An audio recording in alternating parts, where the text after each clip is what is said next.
this last week. So, Senator Lieberman, let me start with you. What is, you feel, the biggest threat that we face today, and how should our country respond? Good. First, let me just say thank you, Tori. Good to see you again. Thank you, Senator. We trained Tori in Connecticut. I hope she's doing okay.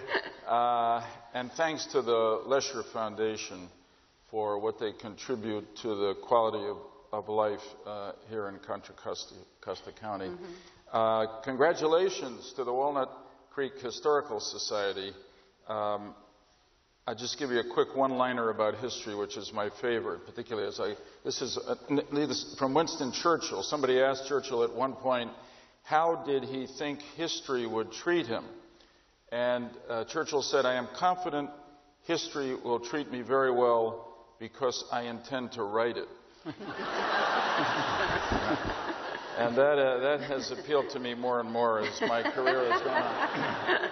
All right, so to me, to get to your question, to me the most serious challenge we face in the world, if that's what you mean, is the threat of violent Islamist extremism.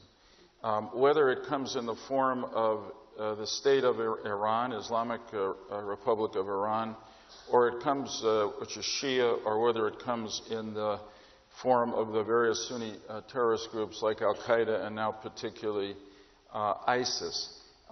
These groups threaten order, not just in the Middle East, but in many other parts of the world, and they threaten our homeland security. As we know, they attacked us brutally on 9/11 to begin this period of history.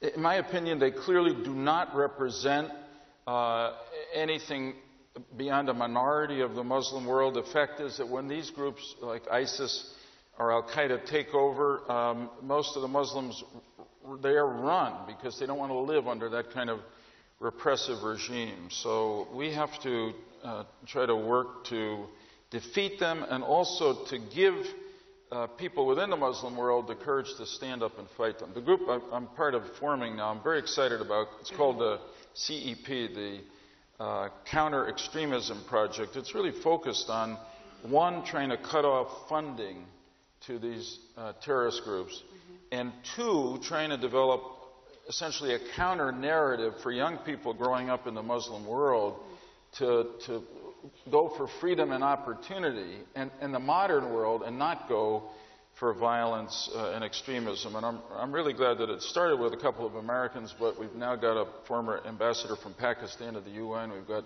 former head of German intelligence, the former defense minister from Australia. It's really, and I think we're going to surprise people with the support that we're going to get from within the Arab world, which is now understanding that they are the first target of these extremists, whether Iran or ISIS. Yeah, and I know President